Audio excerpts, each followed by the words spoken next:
నమస్తే కళ్యాణ్. నమస్తే జయ గారు, బాగున్నారా? బాగున్నానండి. కళ్యాణ్ గారు, ప్రతి వారము కాలర్స్ నుంచి ఒక సమస్యను తీసుకొని దానికి కొన్ని సలహాలు సూచనలు మీరు అందిస్తున్నారు. ఆన్ స్క్రీన్ జరుగుతుంది, ఆఫ్ స్క్రీన్ కూడా మీతో మాట్లాడాలి అనుకునే వారికి మీరు అవకాశం ఇస్తున్నారు, వాళ్ళతో కూడా మాట్లాడుతున్నారు. ఆ సమస్య పరిష్కారం అయిపోతుంది. కొంతమంది ఏమంటున్నారంటే ఈ సమస్యకి ఈ విధంగా పరిష్కారం చేస్తే బాగుంటుంది. ఆడియన్స్ నుంచి చాలా మంచి రెస్పాన్స్ వస్తా ఉందండి. మనకు రానటువంటి ఆలోచన, కొత్త కొత్త ఆలోచనలు, ఇలా కూడా చెయ్యొచ్చా, ఇలా కూడా చెయ్యాలి అని. అలానే మనకి కాల్ చేసే వాళ్ళు కూడా మీతో పర్సనల్గా మాట్లాడాలని ఎక్స్పెక్ట్ చేస్తున్నారు. మీరు కూడా లక్కీలీ టైం ఇస్తున్నారు, సమస్య పరిష్కారం అవుతుంది. నిజంగా అది సంతోషించదగ్గ విషయం అనమాట. అయితే నాకు ఒక్కొక్కసారి కొన్ని కామెంట్స్ చూసినప్పుడు నా పర్సనల్ ఫీల్ అండి, నాకు అనిపిస్తున్న ఆలోచన అనమాట. ఎలాంటి కామెంట్స్ వస్తూ ఉన్నాయి అంటే వల్గర్ లాంగ్వేజ్, అంటే ఒక ప్రొఫెషనల్స్ని మాట్లాడే మాటల్లాగా కామెంట్స్ లాగా అనిపించట్లేదండి. కొన్ని సందర్భాల్లో బాధ కూడా అనిపిస్తూ ఉంది. ఇలాంటి కామెంట్సే కనుక రెగ్యులర్గా రిపీట్ అవుతూ ఉంటే ఎవరికైతే సమస్య ఉందో వారు ఇలాంటి వేదికల దాకా రాలేకపోతారేమో, వాళ్ళ సమస్యకి పరిష్కారం రాదేమో. ఎందుకు ఇలాంటి ఆలోచనలు చేస్తున్నారు అంటే కామెంట్స్ పెట్టేవాళ్ళు అంటే మనం చేసే ప్రతిదీ, మనమే కాదండి, ఎవరు చేసినా ప్రతిదీ అందరికీ నచ్చాలని లేదు, కానీ చెప్పే మార్గం ఒకటి ఉంటుంది కదా కళ్యాణ్ గారు, అది కొంచెం ఇబ్బంది అనిపిస్తా ఉందండి. మనందరికీ ఇబ్బందిగానే ఉంటుందమ్మా. అంటే కామెంట్ చేసేటటువంటి స్వేచ్ఛ హక్కు అనేది అందరికీ ఉన్నా కూడా అవును, ఒక వ్యక్తి కామెంట్ చేసే విధానం బట్టి వాళ్ళ సంస్కారం, వాళ్ళ ఆలోచన శైలి కూడా మనకు అర్థం అవుతుంది. ఒకటి ప్రేక్షకులకి ప్రధానంగా గుర్తుపెట్టుకోవాల్సినటువంటి అవసరం ఏముందంటే, ఎంతో ఆలోచించి ఫోన్ కాల్ చేయొచ్చా వద్దా, ఫోన్ కాల్ చేస్తే కనుక మన జీవితం బట్టబయలు అవుతుంది, పబ్లిక్ అవుతుంది అనేటటువంటి ఆలోచనతో వాళ్ళు ఎంతో కాలం బట్టి సంకోచిస్తూ బాధపడుతూ లేదు తప్పదు అనేటటువంటి విపరీతమైన బాధతో, ఒక వేదనతో ఈ సమస్యకు ఒక పరిష్కారం దొరుకుతుంది ఈ వేదిక మీద అనే ఆలోచనతో అతి కష్టం మీద వచ్చి మనకు ఫోన్ చేసేటటువంటి వాళ్ళకి చాలా ధైర్య సాహసాలు ఉండి చాలా మంది ముందుకు వచ్చి మాట్లాడుతున్నారు. వాళ్ళకి హ్యాట్స్ ఆఫ్ నిజంగా. ఎందుకంటే కనుక కేవలం నా సమస్య అనేదే కాదు, నా సమస్య లాంటి సమస్యలు ఎవరికన్నా ఉన్నా కూడా వాళ్ళకి ఈ వేదిక ద్వారా ఒక పరిష్కారం దొరుకుతుంది అనే ఉద్దేశంతో కూడా చాలా మంది కాలర్స్ మనకి కాల్ చేయడం జరుగుతుంది. అలా వచ్చేటటువంటి వాళ్ళకి ఈ కామెంటింగ్ పద్ధతి అనేటటువంటి ఒక ప్రోత్సాహకరంగా ఉండాలి మేడం. అది నాకు మెయిన్గా ఏంటంటే, ఒకటి ఏంటంటే వల్గర్గా కామెంట్ చేయటం, రెండోది ఏంటంటే ఈ మాట ఎక్కడో విన్నట్టుంది, అంటే ఏంటంటే ఈ గొంతు ఎక్కడో విన్నట్టుంది, కిందటి గొంతుకు ఈ గొంతు ఒకేలా ఉంది అంటే కనుక పాపం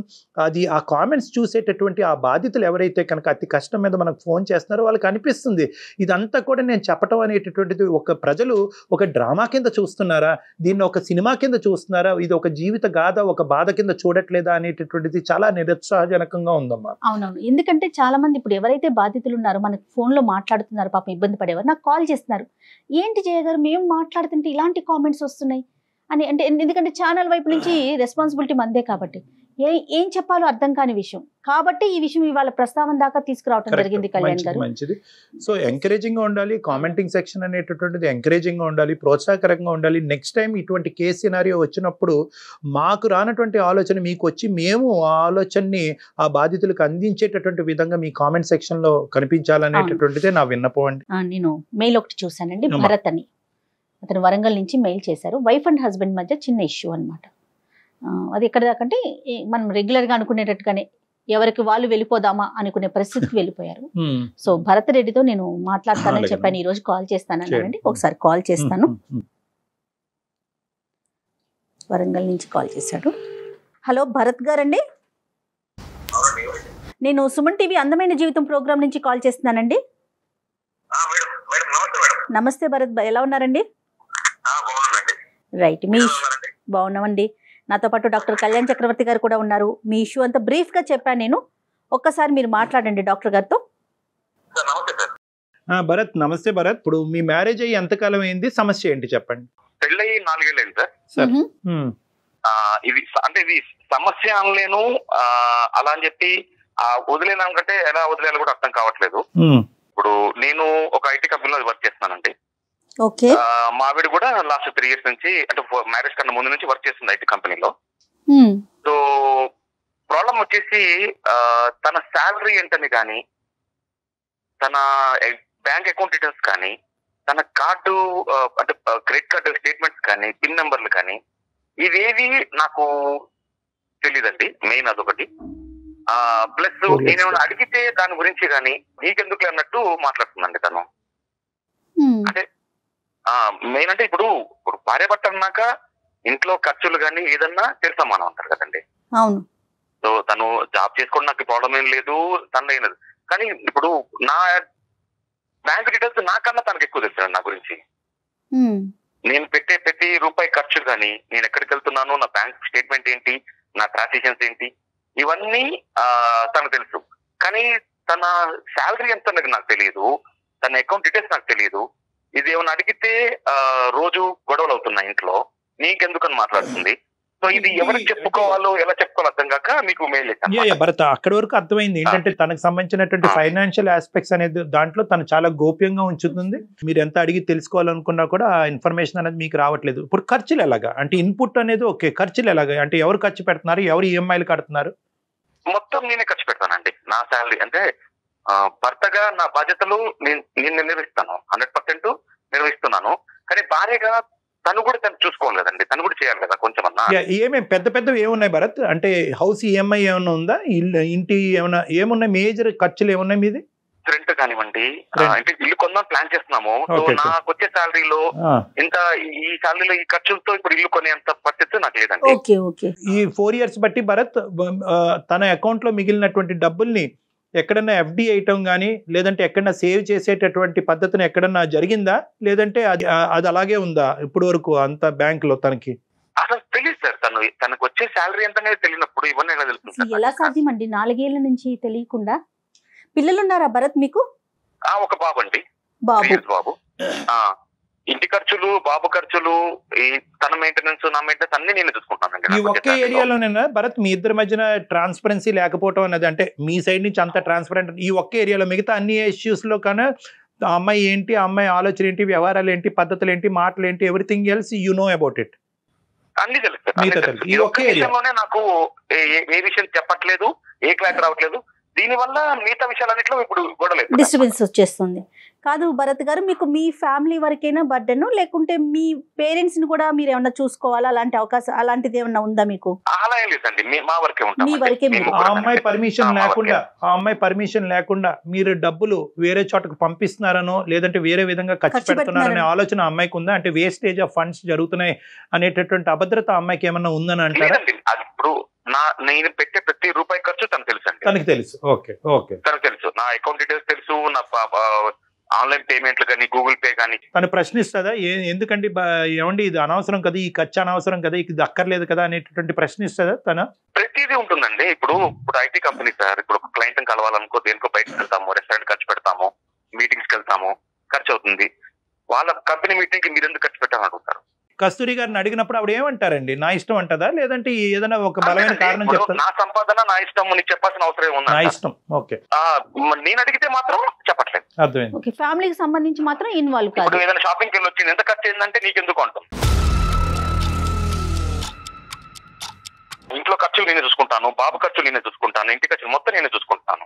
ఒకటైతే వెరీ క్లియర్ కదా భరత్, అంటే ఆ అమ్మాయి మీకు తన ఫైనాన్షియల్ ఇన్పుట్స్ చెప్పకపోవటం అనేటటువంటిది మనం ఖండించవలసినటువంటి అంశమైనా కూడా, ఆ అమ్మాయి కూడా ఏమీ తన సొంత ప్రయోజనాలకు ఇంకోటో తన డబ్బులు ఖర్చు పెట్టేసి విచ్చలవిడిగా డబ్బులు పాడు చేస్తుందని అయితే మాత్రం మీకు అనిపించట్లేదు కదా? అదేమీ కాదు. ఓన్లీ థింగ్ ఏంటంటే ఆ ఫైనాన్షియల్ ఆస్పెక్ట్స్ లో మీ వరకు తెలియకుండానే ఇన్ఫర్మేషన్ గోప్యంగా ఉంచుతుంది. ఇద్దరంగా సంపాదిస్తున్నప్పుడు ఒక ట్రాన్స్మిషన్ ఉంటే మంచిదే, కానీ మీకు అనుమానం ఏం లేదు కదా ఆ డబ్బులు వేరే దారి పడుతున్నాయి అనేది? అనుమానం ఏం లేదు కదా? అనుమానం ఏం లేదు సార్, అనుమానం లేదు. ఒక విషయం చెప్తే నాకు కూడా ఉంటుంది కదా అసలు వస్తుంది. దీని గురించి మన ఫ్యూచర్ ప్లానింగ్స్ కానీ, బాబు గురించి అని కానీ ఇవి తెలియాలి కదా. ఒకటైతే నేను ఖచ్చితంగా చెప్పగలను భరత్ గారు, ఇక్కడ మీరు అనుమానం పడి భయపడవలసినటువంటి అంశం ఏమీ లేదు. ఏదో బలమైనటువంటి కారణం అయితే బ్యాక్గ్రౌండ్ లో ఉండే ఉంటుంది. ఎటొచ్చి ఆ అమ్మాయి ఏంటంటే చెప్పట్లేదు. నెంబర్ 2 ఏంటంటే నా ఇష్టం అనేటటువంటి పదం ఇక్కడ కరెక్ట్ కాదు, సబబు కాదు. ఒక 4 సంవత్సరాల పాటు జీవితాన్ని ప్రారంభించిన తర్వాత నా ఇష్టం నీ ఇష్టం అనుకుంటే అది సంసారం అనరు. మనం సహజంగా చూస్తాం, అబ్బాయిలు చెప్పరు నా సంపాదన నా ఇష్టం నీకేంటి చెప్పే అనే నేచర్ చూస్తుంటాం, ఎక్కువగా చూస్తుంటాం. ఇది మనకి రివర్స్ గా ఏమన్నా ఆవిడ అందుబాటులో ఉన్నారా కస్తూరి గారు, భరత్ గారు బై ఎనీ ఛాన్స్? అంటే ఇప్పుడు తను ఆఫీస్ లో ఉండొచ్చండి ఇప్పుడు ఉన్నదే. మరి డిస్టర్బ్ చేయకూడదు, పర్లేదా? మాట్లాడదామండి, ఇంకా కాల్ చేస్తాను. చేయండి విషయం చెప్పండి భరత్. ఓకేనండి, సరేనండి. రైట్ మేము హోల్డ్ లో ఉంటాము, ఒకసారి చూడండి. ఓకే ఇప్పుడే కలిసి. ఇనీషియల్ లెవెల్లోనే దీన్ని ఒక నెగిటివ్ గా మనం పోర్ట్రే చేయటం అన్నది కరెక్ట్ కాదు మేడం. ఎందుకంటే బహుశా at the end of the day అమ్మాయికి ఇప్పుడు భరత్ గారు The ఎలాగైతే person you are speaking work with home అనేది has ఉందో put your అమ్మాయికి call work on హోమే. hold. Hello hello, ఎక్కడున్నావు? ఆఫీస్ లో ఉన్నా. ఒక 5 minutes మాట్లాడాలి, ఫ్రీ ఉన్నావా? లేదు, ఎందుకు? కొంచెం మాట్లాడేది ఉంది, దాని గురించి నేను చేస్తాను కాల్. లేదు, నాకు వర్క్ ఉంది ఇప్పుడు. నాకు వర్క్ ఉంది, తర్వాత మాట్లాడతా. ఒక్క 5 minutes అప్ప, వేరేం లేదు, ఒక 5 నిమిషాలు. ఓకే, వెయిట్, నేను బయటకు వచ్చి మాట్లాడతా.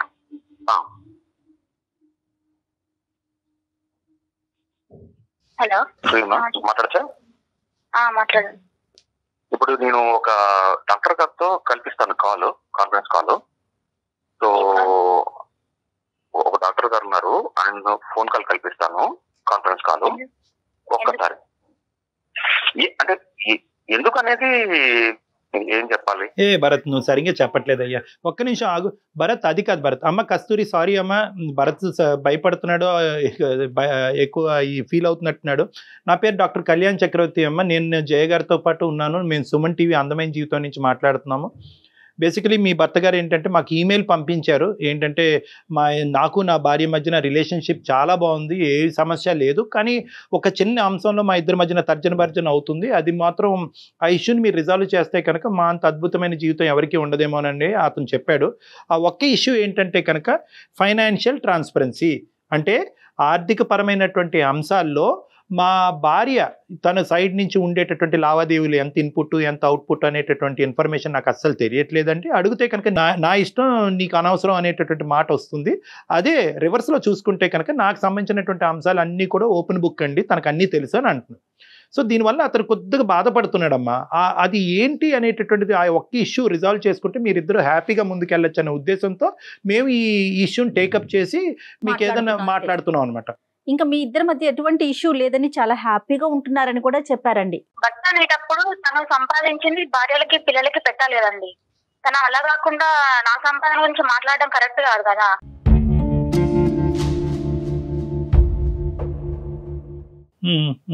కాదు కస్తూరి, ఇప్పుడు నేను సంపాదిస్తున్నాను కరెక్టే, కానీ నువ్వు కూడా సంపాదిస్తున్నావు కదా. ఇప్పుడు ఇద్దరు సమానం ఖర్చు పెట్టాలి కదా. ఇద్దరు సంపాదిస్తున్నప్పుడు ఒక ఇంటికి ఇద్దరం కలిసి ఖర్చు పెట్టాలి కదా. అందుకే అవసరం వచ్చినప్పుడు నాకు ఏదైనా అవసరం వచ్చినప్పుడు అప్పటికైనా అడగాలంటే నేను అడగలేను కదా. ఇప్పుడు అడగడం ఏముంది కస్తూరి, ఇప్పుడు నాకేమన్నా ఇప్పుడు ఇంట్లో అవసరం పడింది అనుకో, నీకు పని చేయాలంటే ఇంట్లో నాకు ఆకలిస్తుంది అనుకో, అన్నం పెట్టమని అడగట్లేదా? ప్రతిసారి మిమ్మల్ని అడుకోవాలంటే కష్టం అండి. నా సంపాదన నాకే ఉంది కాబట్టి నేను ఈ డిస్కషన్ కూడా నువ్వు పెట్టకూడదు అసలుకి ఇలా ఫోన్ చేసి. కాదు, తప్పుగా అనుకోకమ్మా, ఏదన్నా ఒక ఇష్యూ రిజాల్వ్ చేద్దామన్న మంచి ఉద్దేశంతోనేనమ్మా మేము ముందుకు వచ్చింది. చాలా కొన్ని వేల కాల్స్ ఉంటే కనుక మీరు సెలెక్ట్ చేసి భరత్తో మాట్లాడటం జరుగుతుంది. చెప్పమ్మా, ఫ్రీగా డిస్కస్ చేసుకోండి, మీ ఇంట్లో ఎలా మాట్లాడుకుంటారో. అతను బేసికలీ ఒకటే కస్తూరి, అమ్మ కస్తూరి, ఇక్కడ 2 ఆస్పెక్ట్స్. ఫస్ట్ ఆస్పెక్ట్ క్లియర్ అయిన తర్వాత సెకండ్ ఆస్పెక్ట్ మాట్లాడుకుందాం. మొదటి అంశం ఏంటంటే సంపాదన గురించి, భార్య సంపాదన గురించి భర్తకి సంపాదన గురించి భార్యకి తెలియవలసినటువంటి అవసరం ఉందా లేదా, ఇది నెంబర్ 1. నెంబర్ 2 ఏంటంటే కనుక ఎవరు ఎంత కాంట్రిబ్యూట్ చేస్తారు, ఎవరు ఎంత ఖర్చు పెడతారు, దాని సంగతి తర్వాత మాట్లాడదాం. దాని తర్వాత సంగతి ఇక్కడ ఫస్ట్ ఆఫ్ ఆల్ ఏంటంటే ఖర్చులు, ఇన్పుట్, అవుట్పుట్. అసలు ఈ ఫస్ట్ ఫ్యాక్టర్ గురించి చెప్పడానికి నీకేంటి ఇబ్బంది? ట్రాన్స్పరెన్సీ ఎందుకు లేదు? అతని శాలరీ గురించి నీకు తెలిసినప్పుడు, అతని ఖర్చుల గురించి నీకు తెలిసినప్పుడు, ఏ ఖర్చు ఎంత పెడుతున్నాడు అనేది ప్రశ్నించేటటువంటి హక్కు నువ్వు తీసుకున్నప్పుడు నీ గురించి అతను తెలుసుకోవటంలో తప్పేంటి? ఫస్ట్ ఇది క్లియర్ చేయి నాకు. నీ ఫైనాన్షియల్ ఆస్పెక్ట్ గురించి భరత్ గారు తెలుసుకోవాల్సినటువంటి దాంట్లో ఎందుకు సంకోచిస్తున్నావు? Why are you not transparent? ఎందుకు చెప్పట్లేదు? అదొక్కటి చెప్పు. చెప్తే ఏమైనా ప్రాబ్లం వస్తుందనా? ప్రాబ్లం అంటే ఇప్పుడు తను చేసుకున్నది ఎందుకండి? మమ్మల్ని చూసుకోవడానికే కదా సార్.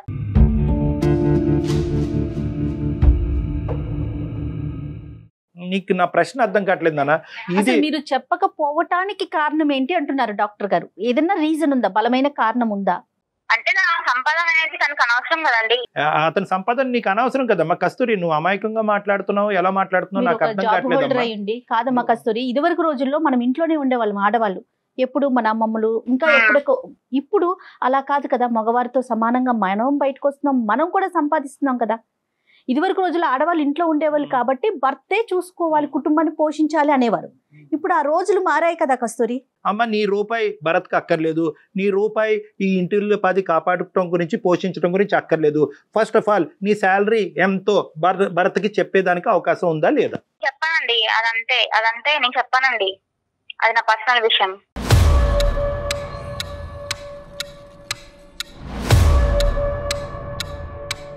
పర్సనల్ కస్తూరి నాకు అర్థం కాదు. నాతో అదే చెప్తావు, డాక్టర్ గారు చెప్తావు ప్రతి విషయంలో. నేను చెప్పాను, నేనైతే చెప్పాను అంతే.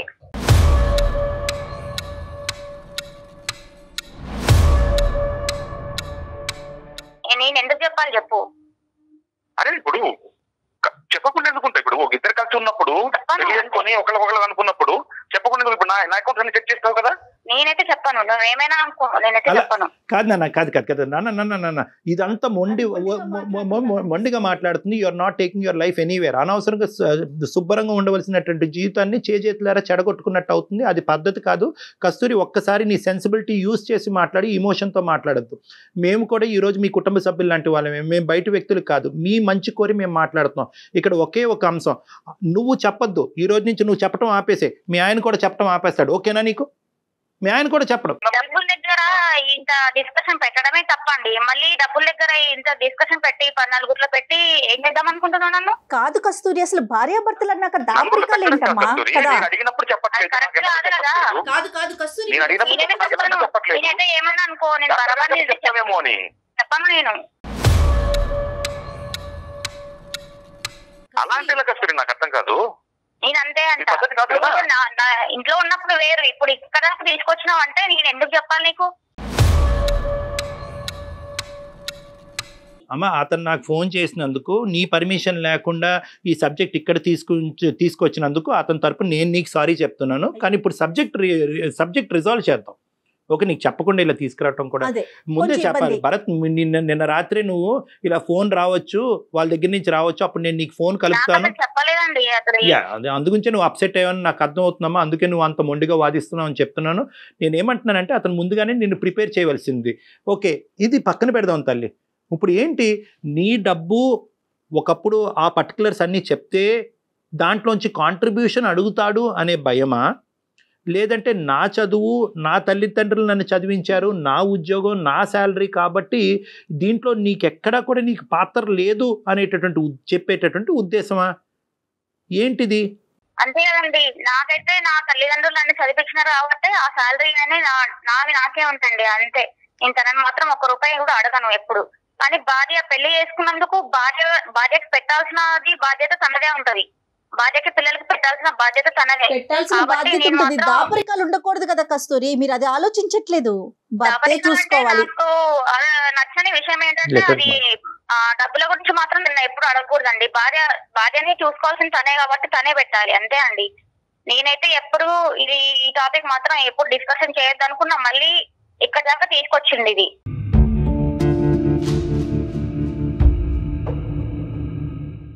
బాధ్యత ఉంది కస్తూరి, బాధ్యత ఉంది కాబట్టి ఇన్ని చూసుకుంటున్నాను నేను. కానీ నీ బాధ్యత కూడా ఉంటుంది కదా. వేరు ఇప్పుడు తీసుకొచ్చింది వేరు. ఈ టాపిక్ ని ఇక్కడే ఇంతకు ముందే మాట్లాడుకున్నాం కదా, అయిపోయింది. మళ్ళీ ఇక్కడ దాకా తీసుకొచ్చినా అంటే నేను ఏమన్నా నేను మాట్లాడుకుంటున్నా కానీ ఆన్సర్ దొరకట్లేదు కస్తూరి. నీకు అదే కదా నేను రోజు మాట్లాడేది ఇంట్లో. ఫ్యూచర్ లో నేను ఏమన్నా నాకు ఏమైనా కావాల్సి వచ్చినా నేను కొనుక్కోగలను నా డబ్బులతో. నిన్ను అడగాలంటే ప్రతిదానికి నేను అడగలేను కదా. మీరు బ్యాచిలర్స్ కాదు కదమ్మా కస్తూరి. నీకేం తక్కువ చేశానని? ప్రతి ఒక్కటి నేను అడగాలంటే అన్ని తక్కువ చేసావు నువ్వు. నాకు తక్కువ అన్ని తక్కువ చేసావు అంతే, ఏం లేదు. నా సంపాదన నాకు ఉండాలి, నా సేఫ్టీ నాకు ఉండాలి అంతే. కాదు కస్తూరి, ఒక విషయము, పోయిన లాక్డౌన్ మూమెంట్ లో వర్క్ ఫ్రమ్ హోమ్ చేసినప్పుడు జీతం సగం పట్టా గానీ నువ్వు ఎటువంటి 1 రూపాయి ఇచ్చావా నాకు? నేనే కూడా తప్పు చేసి పెట్టాను. ఇచ్చావా నాకు? భరత్, ఇవ్వటం మాట చాలా దూరం విషయం అయ్యా. నువ్వు ఇవ్వటం గురించి వదిలేసే. ఇవ్వటం అమ్మాయి కాంట్రిబ్యూట్ చేయాలని అనుకోవట్లేదు క్లియర్ కట్గా. అట్లీస్ట్ ఏంటంటే, ఇది నేను అమ్మాయికి ఏం అర్థం అయ్యేటట్టు ట్రై చేస్తున్నానంటే, ఇది ఒక సెల్ఫ్ రెస్పెక్ట్ సంబంధించినటువంటి ఒక అంశం. అంటే భర్త యొక్క శాలరీ తెలుసుకున్నటువంటి భార్య, నా శాలరీ చెప్పటం నీకు అనవసరం, ఆ ఫైనాన్షియల్ ఆస్పెక్ట్ నీకు అనవసరం అంటే కనుక ఇది ఒక గౌరవానికి సంబంధించినటువంటి అంశం. ఓకే, దాని వెనకతలో ఒక బలమైనటువంటి కారణం ఉందనుకోండి. చాలామంది భార్యలు నా దగ్గరికి వస్తూ ఉంటారు, ఏమో చెప్పొచ్చు కదా మీ ఆయనకంటే, ఎందుకు సార్ రేపటి నుంచి నన్ను హింస పెడతాడు, బాధ పెడతాడు, మందు బాటలు కొనుక్కుని వచ్చి ప్యాకెట్ ఆడి తందనాలు ఆడతాడు సార్, అందు గురించి నాకేమీ రాలేదు, నేనేం చేయట్లేదు, లేదంటే వచ్చిన డబ్బులు ఎక్కడో తాకట్టు పెట్టానని చెప్తే కనుక పోతుంది కాబట్టి నేను చెప్పనండి అంటారు. సో ఇక్కడ కూడా మేము ఏమంటున్నామంటే, మీ భర్తకి ఎటువంటి అలవాట్లు లేవు, మీ భర్త ఏమి ఇప్పుడు నీ జుట్టు పట్టుకునో నిన్ను థ్రెట్ చేసో నీ డబ్బులు ఇక్కడ కాంట్రిబ్యూట్ చేయాలనేటటువంటి అంశం గురించి అతను ప్రస్తావించట్లేదు. మాకు ఫోన్ చేసినప్పుడు కానీ మా ఈమెయిల్లో కానీ ఎంత ఖర్చు అంతా నేను ఖర్చు పెడతానని అన్నాడే కానీ నా భార్య కాంట్రిబ్యూట్ చేస్తే బాగుంటుంది అనేటటువంటి సబ్జెక్ట్ అందులో లేదు. మెయిన్ ఏమన్నాడంటే ఎందుకు ఈ దాపరికం అడిగేవాళ్ళు కాదు కదా, నేను జాబ్ చేయకుండా ఖాళీ ఉంటే ఇంత డిస్కషన్ రాకపోయేది, ఇక్కడ వరకు కూడా రాకపోయేది కదండి.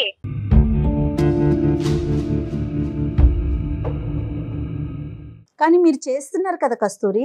ఇప్పుడు మీకు పెళ్లి కాలేదు అనుకుందాము, ఇంట్లో ఉంటారు, తల్లిదండ్రులకి చెప్పరా మీ డీటెయిల్స్ ఏమి, మీరు ఎక్కడికి వెళ్తున్నారు, ఎంత సంపాదిస్తున్నారు, ఎంత సేవ్ చేస్తారు? చెప్తామండి, తనంటే భర్త కాబట్టి తనే చూసుకోవాలి ప్రతి ఒక్కటి, ఆ రెస్పాన్సిబిలిటీ అనేది తనకు ఉన్నది. కాదు కస్తూరి, ఒకసారి ఆలోచించండి, తను చూడను అనట్లేదు. She's thinking that that area of our life is exclusive. అది తనకి సంబంధించింది, తన వాళ్ళ తల్లిదండ్రులు పడినటువంటి కష్టానికి వచ్చినటువంటి ప్రతిఫలం కాబట్టి ఆ అంశానికి సంబంధించినటువంటి ఇష్యూ ఎవరికి తెలియక్కర్లేదు అనే ఒక బలమైనటువంటి బీజం ఈ అమ్మాయి బ్రెయిన్ లో పడింది.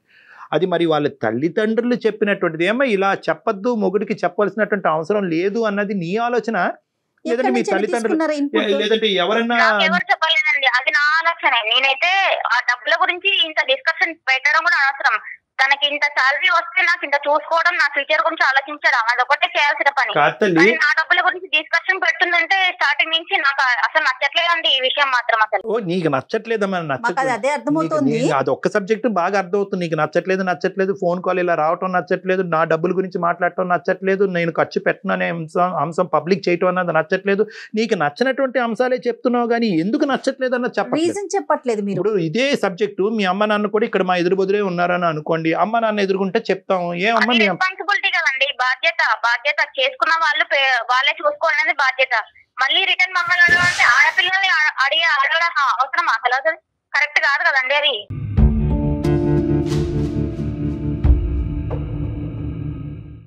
ఆడవాళ్ళ సొమ్ము తిన్నాం కరెక్టా? ఆడవాళ్ళ డబ్బుల గురించి నువ్వు డిస్కషన్ పెట్టినవంటే ఇది ఎక్కడ వరకు వచ్చింది మ్యాటరు?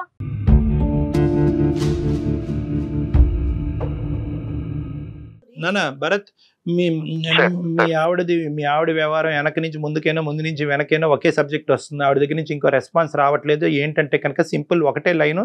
ఏ లైన్కి అయితే కనుక ఈరోజు స్టార్టింగ్లో నేను బాధపడ్డాను, నా ఇష్టం, అదే లైన్ ఇప్పటికే అమ్మాయి మాట్లాడుతుంది. తన ఇష్టం, తన ప్రకారం అలాగే ఉండాలి అని అనుకుంటుందని తను డిసైడ్ అయింది.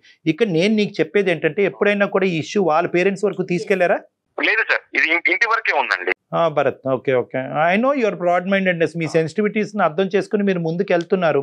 ఇప్పుడు మనకు కావాల్సింది ఏంటంటే, ఈవిడ దగ్గర నుంచి ఒక సమాధానం రాబట్టాలి అనే ఆలోచన మీకుంటే కనుక బహుశా అది వాళ్ళ తల్లిదండ్రులతో డిస్కస్ చేయండి. ఓకే, అది ఆప్షన్ ఏ. ఆప్షన్ బి ఏంటంటే, లేదు వాళ్ళ తల్లిదండ్రులకి చెప్పటం వల్ల ఇది చిలికి గాలివాన్లాగా అవుతుంది, ఈ ఒక్క ఏరియాలోనే మా ప్రాబ్లమ్స్ కాదు, ఇప్పుడు మొత్తం ఏరియాస్లో అన్ని ప్రాబ్లమ్స్ వస్తాయి, డాక్టర్ గారు మీ సలహా కరెక్ట్ కాదు అని మీకు అనిపిస్తే కనుక ఈ సబ్జెక్ట్ ఇక్కడితో మర్చిపోండి. అంతకంటే ఏమీ లేదు. ఏంటంటే ఈ ఒక్క ఏరియా అన్నోన్ ఫ్యాక్టర్ కింద నాకు ఉండిపోయింది, మిగతా ఫ్యాక్టర్స్ అన్నిటిలో నాకు అంత క్లారిటీ ఉంది. నా వైఫ్ కరెక్ట్, బాబును కరెక్ట్గా చూసుకుంటుంది, ఇంటిల్లు 10 వ్యవహారాలు కరెక్ట్గా చూసుకుంటుంది, విచ్చలవిడిగా ఖర్చులు అయితే లేవు. సో ప్రతి రూపాయి ఆ అమ్మాయి సంపాదించే దాంట్లో ఒక పావులా ఖర్చు పెట్టినా కూడా ఒక 75 పైసలు అయితే కనుక బ్యాంక్ అకౌంట్లోనే ఉంటున్నాయి. కాబట్టి అవి సేవింగ్స్ అనుకుని ఆ సబ్జెక్ట్ గురించి ఆ అమ్మాయిని పదే అడగకుండా అక్కడి నుంచి సమాధానం కూడా రాదు. కాబట్టి ఇలా కాంప్రమైజ్ అవ్వండి అని నేను చెప్తున్నాను. రెండిట్లో ఈ రెండే ఆప్షన్స్.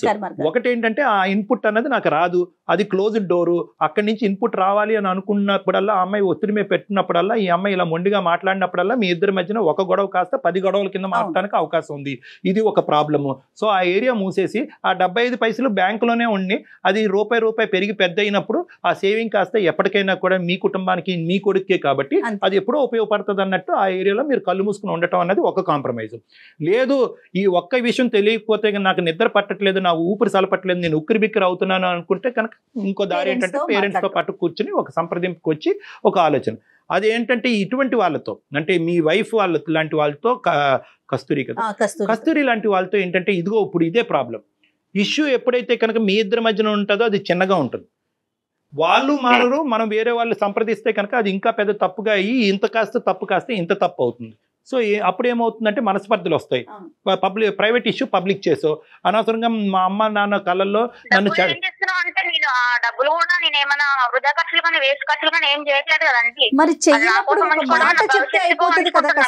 అమ్మ అతను ఫోన్ పేలు అతను గూగుల్ పేలు గురించి తెలుసుకున్న దానివి ఇదిగోండి నా ఖర్చు ఇది నా సంపాదన అని ధైర్యంగా చెప్పమ్మా. అది నీ మొగుడికి ఇచ్చే రెస్పెక్ట్ అమ్మా. అది నీ మొగుడికి ఇచ్చే రెస్పెక్ట్, అది గౌరవం, అది మర్యాద. అది రెస్పెక్ట్ కూడా పోగొట్టుకున్నాను. అంటే ఊరికే నా మనీ గురించి డిస్కషన్ చేస్తుంటాడు ప్రతిసారి కూడా. మీరు చెప్పట్లేదు కాబట్టి డిస్కషన్ చేస్తున్నారేమో, ఆలోచించండి. ఒకటి కస్తూరి జాగ్రత్తగా గుర్తుపెట్టుకో, సమాధానం కరెక్ట్ లేకపోతే 10 ప్రశ్నలు వస్తాయి. ప్రశ్నకి కరెక్ట్ గా సూటిగా సమాధానం చెప్పగలిగేటటువంటి దమ్ము ధైర్యం ఉంటే కనుక నువ్వు చెప్పు, ఇది transparent, this is an open book అని నువ్వు చెప్పు. మీ ఆయన నీకు ఎలా అయితే చెప్తున్నాడో అలా చెప్తా. నేను కూడా అంతే అంటున్నాండి. నా భవిష్యత్తుకి, నా పిల్లల భవిష్యత్తుకి నేను చూసుకుంటున్నాను. నా పర్సనల్ మనీ అనేది నాకు అంతే. అది నా భవిష్యత్తులో నా పిల్లలకి నాకు సమస్య కాబట్టి నేను అలా అనుకుంటున్నానండి. నీకు ట్రైనింగ్ చేయడం చాలా కష్టం, కానీ నా మాట విను. మీ ఆయన నేను ఏదైతే చెప్పాను అదే. అమ్మా ఇంత మాట్లాడినటువంటి భరత్ ఒక్క మాట అంటే కనుక నువ్వు ఎక్కడ పోతావో ఆలోచించు. ఒక్క మాట అనలేదు. ఈ రోజు నుంచి నా ట్రాన్సాక్షన్స్ గురించి కూడా నీకు చెప్పను. ఈ రోజు నా డబ్బులకి నీ డబ్బులు నువ్వు ఎలా ఖర్చు పెట్టుకుంటున్నావు, నా డబ్బులకి నేను ఖర్చు పెట్టుకుంటాను. ఇంటి అద్దె ఎవడు కట్టుకుంటాడు చూసుకుందాం అని ఒక్క మాట అంటే కనుక ఏమవుతుంది చెప్పు. నీ ప్రశ్నకి ఇంత మాట్లాడగలవా నువ్వు? ఆయన బాధ్యత అంటుంది. ఇంత మాట్లాడగలవా? బాధ్యత ఏంటమ్మా? బాధ్యత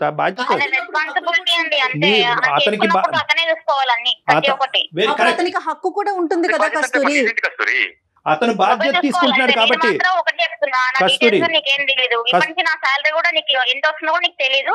నేను ఒక్క మాట మాత్రం నువ్వు అర్థం చేసుకో. నేనేమంటున్నానంటే బాధ్యత అతను తీసుకుంటాడు. అతనికి గౌరవం ఇచ్చేటటువంటి మినిమం కామన్ సెన్స్ నీకు ఉందా? నీ భర్తకి గౌరవం ఇచ్చే కామన్ సెన్స్ ఉందా? గౌరవం ఇచ్చే కామన్ సెన్స్ ఉంటే కనుక మొత్తం అన్ని ఇచ్చానండి. అంత పోగొట్టుకున్నట్టనే ఇప్పుడు డబ్బుల గురించే డిస్కషన్ ఇక్కడ దాకా వచ్చింది. ఓన్లీ డబ్బుల వల్లనే పోగొట్టుకున్నాడమ్మా కస్తూరి. మిగతా విషయాల్లో బానే ఉంటారా అతను భరత్? మిగతా విషయాల్లో బానే ఉంటారండి. ఊరికి సాలరీ గురించి ఎంత వస్తుంది ముందుకెళ్ళి మీరు చెప్పలేరా? అంటే చెప్తావు అన్ని ఖర్చులు చూసుకోవాలంటే తను నాకు ఫ్యూచర్ కోసం నేను ఉంచుకుంటాండి. నీ భర్త కాదా? నీ బిడ్డ కాదా? నీది నాది కాదమ్మా. నా మాట ఇది మనది అని అనుకున్నప్పుడే మీరు అందరూ సంతోషంగా ఉండగలరు. కస్తూరి నువ్వు ఏదో ఆలోచించకుండా మాట్లాడుతున్నావు. డాక్టర్ గారు ఆల్రెడీ మీకు సారీ చెప్పారు, మీకు చెప్పకుండా కాల్ చేసినందుకు. మరోలా భావించకండి, ఈ ఇష్యూని మళ్ళీ తీసుకోకండి. ఓకే కస్తూరి, థ్యాంక్ యూ అండి. భరత్ గారు ఒకసారి ఆలోచించండి. డాక్టర్ గారు చెప్పిన ఒక 2 పరిష్కారాలు మీకు సూచించారు, చూడండి. ఇప్పుడు కూడా పర్లేదు భరత్. ఇప్పుడు ఏంటంటే అమ్మ కస్తూరి ఏమన్నా ఇంకో సెకండ్ థాట్ ఉందా? అదే మాట అంతే అండి. ఇంకా నేనైతే ఆ డబ్బుల గురించి మాట్లాడితే మాత్రం నేనేం మాట్లాడదలుచుకోలేదు. నేనైతే చెప్పను అంతే. సరే తల్లి, ఇంకా నేనేం మాట్లాడినమ్మా. ఇది ఏంటంటే నీ సంస్కారం, మీ తల్లిదండ్రులు పెంచిన విధానం, నీ బాధ్యతలు ఎప్పటికైనా కూడా నీకు అర్థం కావాలి అనే దేవుడికి ప్రార్థిస్తూ మేము సెలవు తీసుకుంటున్నామమ్మా. నేను మాత్రం ఇక్కడ సజెషన్ భరత్ మాకు చేశాడు కాబట్టి భరత్కి మేము చెప్పే సజెషన్ ఏంటంటే ఈ 2 ఆప్షన్స్ ఆర్ అవైలబుల్ భరత్. ఆ పాయింట్ నీకు ఎప్పటికీ రాదు అని కాంప్రమైజ్ అవటమా, లేదంటే తల్లిదండ్రుల ముందు పంచాయతీ పెట్టటమా? మొదటిది ఒక సెకండరీ థాట్, అది పెద్ద పట్టించుకోవద్దు, కొంతకాలం వదిలేసేది. ఎందుకంటే తల్లిదండ్రుల వరకు వెళ్తే కనుక ఈ అమ్మాయి ఇంకా విపరీతంగా ప్రవర్తించే అవకాశం ఉంది. కాబట్టి అట్లీస్ట్ ఆ ఏరియా టచ్ చేయకుండా మిగతా ఏరియాస్ చూస్తూ ఆనందిస్తూ ముందుకెళ్ళటమే జీవితం అన్నట్టుగా భావించు Bharat, please. Thank you Bharat, thank you very much for your time. Right అండి, రైట్. ఇప్పటి వరకు ఇన్ని కాల్స్ మాట్లాడాం మనం కళ్యాణ్ గారు. ఎక్కడికో చోట ఏదో ఒక పాయింట్లో కాంప్రమైజ్ చేయగలిగాం. మనం ఈ అమ్మాయిని చేయలేకపోయాం. చూసారా, తను ఒక లైన్ పెట్టుకుంది, దాని నుంచి ఇటుకాని అటుకాని కదలట్లేదు. మళ్ళీ మిగతా విషయాలు బాగుందని చెప్తున్నాడు చూడండి అతను. మేబీ ఏంటంటే తనకు ఒక ఫైనాన్షియల్ పరమైనటువంటి ఇన్సెక్యూరిటీ చిన్నప్పటి నుంచి చూసిందేమో అని నాకు అభిప్రాయం అమ్మా. సో బ్యాక్గ్రౌండ్ లోకి వెళ్తే కనుక బహుశా మనం ఇంకా టైం సరిపోలేదు, కానీ బ్యాక్గ్రౌండ్ లోకి వెళ్తే కనుక తల్లిదండ్రులు డబ్బుల విషయంలో ఎంత జాగ్రత్తగా ఉండాలి, మన డబ్బుని మనం ఎలా కాపాడుకోవాలి అనేటటువంటి ఇంగ్రీడియంట్ ఈ అమ్మాయి బ్రెయిన్ లో బాగా బీజం వేసినట్టున్నారు. అందుగురించి నేను ఏమంటున్నానంటే ఆ ఆప్షన్ కూడా ఇచ్చాను. బహుశా ఇక్కడ రానటువంటి నిజాలు తల్లిదండ్రుల ముందు కూర్చుంటే కనుక ఆ నిజాలు వస్తాయేమో అని అంటున్నాను. అది బహుశా భరత్ జాగ్రత్తగా ఆలోచించుకుని ఆ విషయంలో ఒక నిర్ణయం తీసుకుంటే మంచిదమ్మా. రైట్ అండి, thank you so much Kalyan.